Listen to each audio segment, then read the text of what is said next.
Assalamu alaikum wa rahmatullahi wa barakatuh. I wish peace be upon all of you, anywhere, at any time, in any country, following any religion. In fact, many Muslim kids and children living in Western countries started to ask many questions about Muhammad sallallahu alaihi wasallam, our Prophet, and they wanted to know more about Muhammad sallallahu alaihi wasallam. And the only thing that we could do is to tell them more about Muhammad sallallahu alaihi wasallam. And actually, when we try to defend Muhammad sallallahu alaihi wasallam, he doesn't need someone to defend him, but we need to be honored by defending him. So I'm going to record this short video, to tell them more about Muhammad sallallahu alaihi wasallam. I'm not going to tell you about my own point of view or even Muslims' point of view. I'm going to simply remind you of an old book was written by Michael Hart, the most influential persons all over 100 persons all over the world.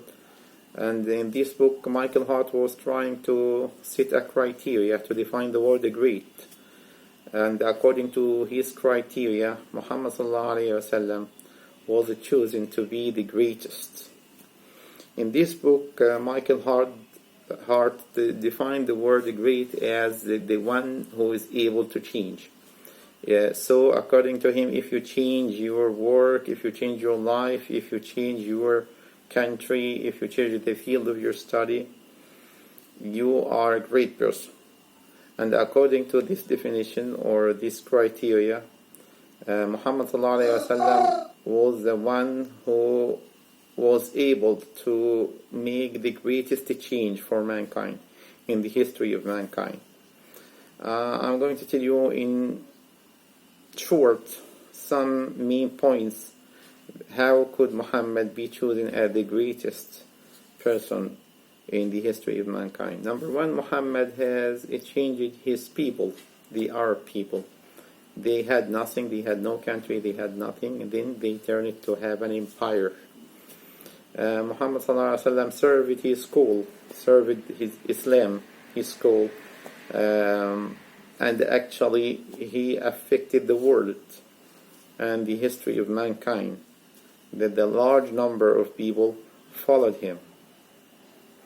Even Michael Hart saying that if we are going to compare Muhammad sallallahu alaihi wasallam to Jesus, to Isa, we will find that Muhammad affected his school, served his school much more than Jesus, because the followers of Jesus did the greatest job for Christianity.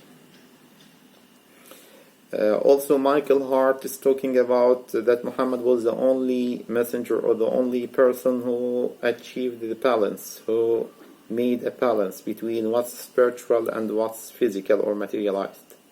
And he compared him to Christianity and to Jewish people, that they were not able to achieve or to make this balance, while Islam and Muhammad sallallahu alaihi wasallam with his call Islam achieved what we can call a balance between what is materialized and what is spiritual, between the soul and the body. Islam was not that complicated like Christianity, and that wasn't that